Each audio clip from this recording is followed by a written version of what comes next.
Hello, everybody. Well, something a little different this time. I've been writing a lot about my father's passing, and I've got a lot more to write about it, I'm afraid. Also about my mother's death, which happened about a year ago. I haven't really had time to process my emotions about these two things for quite some time now, and writing is how I deal with things. It is how I handle emotions, including grief. And so I'm going to be doing a lot more writing about these things in the future. But today, I'm going to do something very, very different. I'm going to talk about something much more pleasant. And that's the very recent wedding of my son, David, and my brand new daughter-in-law, Emily, which happened in Austin in June. Opening paren, I should mention, by the way, that there is a connection here to my father.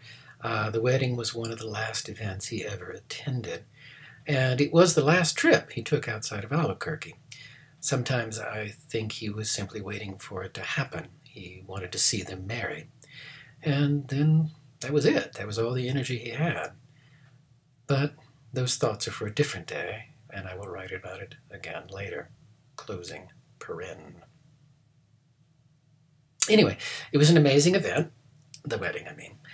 We flew out to Texas. Emily is from Texas, by the way, and David loves the Southwest. And we stayed at the Hotel St. Cecilia, which is an astonishing place. It's also where the wedding was. But again, that's something I'll write about more later. Most of the time, we were just spectators. As the parents of the groom, we weren't required to do too much, which is a good thing because that's just about my level of competence.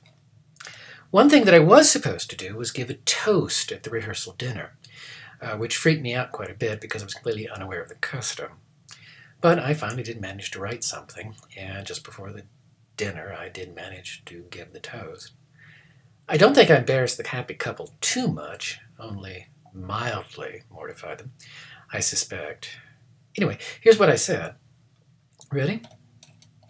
Ladies and gentlemen, family and friends and new family, if I might have a moment of your attention.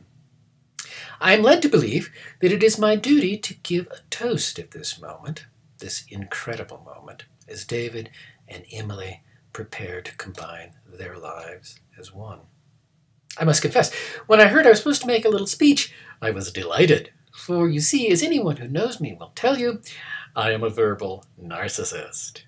The kind of bore who will leap up at any moment with the least provocation to make a total fool of himself in public. It is one of the things that makes me special.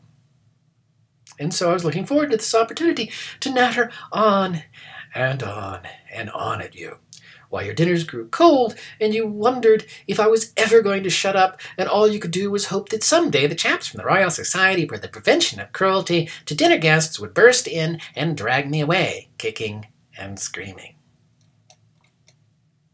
But there's the rub. When I sat down a couple of days ago to write this toast, I found that nothing came. I simply stared at the computer screen, the words failing to form. I realized what had happened. To wit, I realized that David and Emily, individually terrific, in union astonishing, had the power in their wisdom and in their promise to reduce even me to a stunned and admiring silence.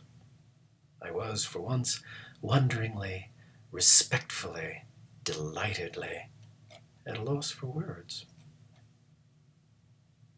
So everyone, I know when I'm defeated, I will be quick, I will not bore you.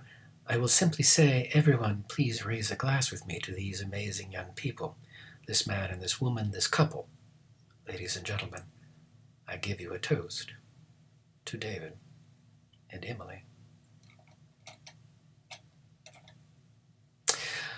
Well, that was it. That was what I said. It went over fairly well, I think. At least no one threw anything at me. But then I was paying for the drinks, so maybe the audience had a motive. Still, everyone raised their glasses. Everyone wished them well. I enjoyed that. It isn't often that you inhabit a room so full of people, so full of goodwill, and with a beautiful young couple before you just beginning their so amazing an adventure as their life together.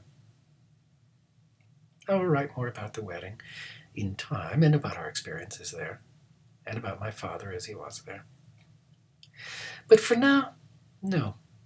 I will simply repeat what I said that evening. I will simply say to you, David and Emily, may your lives be wonderful. And in those moments which are not wonderful, and there will be some, I'm afraid, may you have strength and grace. And always remember, if you ever need us, we will be there.